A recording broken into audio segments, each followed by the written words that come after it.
Good evening everyone. जैसा कि हमने अपनी फर्स्ट वीडियो में डिस्कस किया था कि नेक्स्ट वीडियो से हम अकाउंट्स कंसेप्ट को डिटेल में स्टडी करेंगे और उसका सिलेबस वाइज थोरो स्टडी करना स्टार्ट कर देंगे। सो बिना टाइम वेस्ट करते हुए हम शुरू करते हैं अकाउंटेंसी फॉर क्लास 11th, जो अभी लेटेस्ट स्टूडेंट्स एग्जाम्स देने वाले हैं मार्च में। उसी के लिए मैं प्रिपरेशन कराने के लिए वीडियो बनाई है, जिसमें हम बात करेंगे टोटल सिलेबस की। क्योंकि जब भी हमें कोई सब्जेक्ट स्टार्ट करते हैं, not only accountancy, any of the subject, theoretical whether it's practical, we should know कि हमें क्या स्टडी करना है, कहाँ तक किस चैप्टर को हमें कितना टाइम स्पेंड करना है और उसकी वेटेज क्या है। मार्क्स की वेटेज जानना बहुत इंपॉर्टेंट है गाइज, क्योंकि अगर आपको ये नहीं पता कि एक चैप्टर पे कितना टाइम स्पेंड करना है, एक चैप्टर आप पढ़ते जा रहे हो 4-5 घंटे के लिए और एक चैप्टर पे आप सिर्फ आधा घंटा स्पेंड कर रहे हो, so it doesn't make sense till the time आपको ये नहीं पता कि उसका वेटेज क्या है, उसका कितना मार्क्स आप स्कोर करोगे एग्जाम में। सो हम बात करेंगे financial accounting part 1, financial accounting part 2 and third one आपका होता है प्रोजेक्ट, जो आपका स्कूल में बनना होता है। असाइनमेंट्स या प्रोजेक्ट जो भी आपको स्कूल में बनवाएंगे वो 20 मार्क्स का होता है, रेस्ट आपके 80 मार्क्स बचते हैं, जिसमें आपके 52 मार्क्स का आपका पार्ट 1 है फाइनेंशियल अकाउंटिंग पार्ट 1, और पार्ट 2 आपका है वो 28 मार्क्स का है।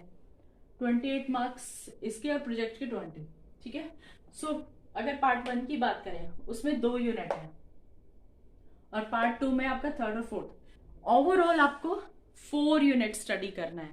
That's include so many chapters in detail, but basically you have to go through the 4 units. Unit first आपकी है थ्योरेटिकल फ्रेमवर्क, जो आपका 12 मार्क्स का है, और यूनिट 2 आपका अकाउंटिंग प्रोसेस ऑफ 40 मार्क्स। ये आपका प्रैक्टिकल कॉन्सेप्ट इंक्लूड करता है।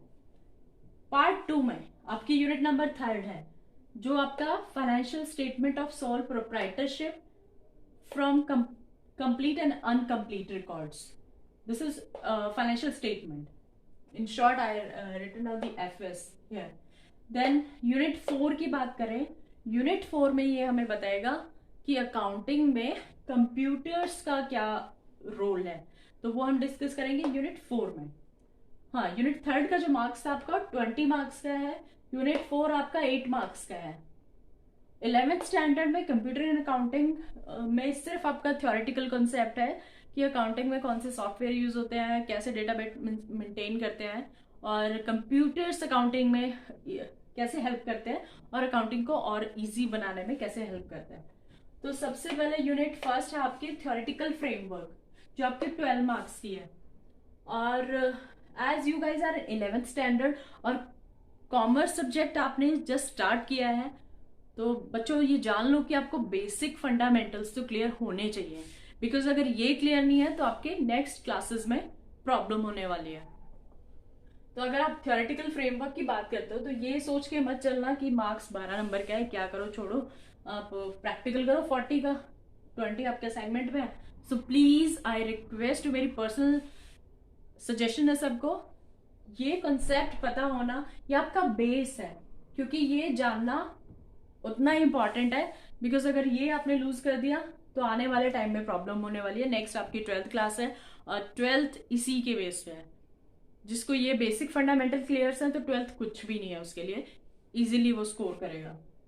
सो यूनिट फर्स्ट में हम बात करेंगे कॉन्सेप्ट की, कि अकाउंटेंसी या फाइनेंशियल अकाउंटिंग क्यों पढ़ते हैं, इसका क्या रोल है, क्या ऑब्जेक्टिव है। कोई भी सब्जेक्ट पढ़ने का एक ऑब्जेक्टिव होता है, कोई रीजन होता है, उसका कहीं ना कहीं यूज होता है। तो बच्चों ये भी जानना जरूरी है कि उसका ऑब्जेक्टिव क्या है, उससे एडवांटेजेस क्या होंगे। फिर हर चीज का आपको कहते हैं ना, कुछ पॉजिटिव भी होता है कुछ negative, that's again same with the accounting concept. कुछ लिमिटेशंस भी आएंगी, टाइप्स ऑफ अकाउंटिंग इंफॉर्मेशन और users of the accounting and there needs. Basically accounting कौन यूज करते हैं, किस लिए अकाउंटिंग की जाती है और कौन इसके यूजर्स हैं। बेसिकली अकाउंटिंग्स हमारे बिजनेस एंटरप्राइजेस हो, इंडस्ट्रीज हो, एक छोटी सी शॉप से लेके, या हम घर की भी बात करें तो एक घर से लेके एक बड़ी मल्टीनेशनल कंपनी, इंडस्ट्री, कोई भी XYZ है, सब अकाउंटिंग करते हैं। That is the different matter कि घर पे हम रिटर्न मैनुअल करते हैं या लिख लेते हैं, एक डायरी में मेंटेन कर लेते हैं। एक शॉपकीपर है, वो अपने बही खाता बना के रखता है। सो स्केल वाइज जिसका जितना बिजनेस का बड़ा स्केल होता है वो उतने लार्ज लेवल पे डेटा मेंटेन करता है। तो उसके यूजर्स कौन है और वो क्यों मेंटेन करते हैं, उनकी नीड्स क्या है, उन्हें क्यों जरूरत पड़ती है अकाउंटिंग करने की। दूसरा, हम qualitative characteristics of accounting information की बात करेंगे। मतलब कितनी अकाउंटिंग की कितनी इंफॉर्मेशन रिक्वायर्ड है, किस डेटा से और किस लिए उसे मेंटेन किया जाता है और किस बेसिस पे डिसीजंस लिए जाते हैं। Role of accounting in a business, business में अकाउंटिंग की क्या पोजीशन है, कि बिजनेस कोई भी प्रोप्राइटर है वो बिजनेस करता है तो वो अकाउंटिंग क्यों करता है, किस लिए उसको जरूरत पड़ी कि उसे अकाउंटिंग करना है। सो ये overall crux of the accounting है। और इसी के बेस पे आपकी आने वाली क्लासेस हैं, आने वाले सब्जेक्ट्स हैं, इवन प्रैक्टिकल न्यूमेरिकल्स की बात करेंगे तो वो भी आपके इसी कॉन्सेप्ट पे बेस होंगे। बिकॉज आप न्यूमेरिकल तभी कर पाओगे तब जब आपका बेसिक फंडामेंटल क्लियर हो जाएगा। Then accounting process in detail मैं आपको कल बताऊंगी। और यूनिट थर्ड, फाइनेंशियल स्टेटमेंट्स कैसे बनाई जाती हैं सोल प्रोप्राइटरशिप में। और यूनिट 4 मैंने आपको बता दिया है। तो बच्चों 12 marks of theory and 40 of practical.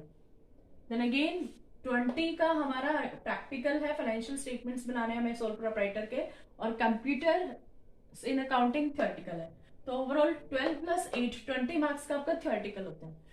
20 आपके प्रोजेक्ट से हो गए, you can plan as per your requirement. 20 आपका project, 20 theoretical and rest 60 of practical. So will start with the units कल से। So till then bye guys.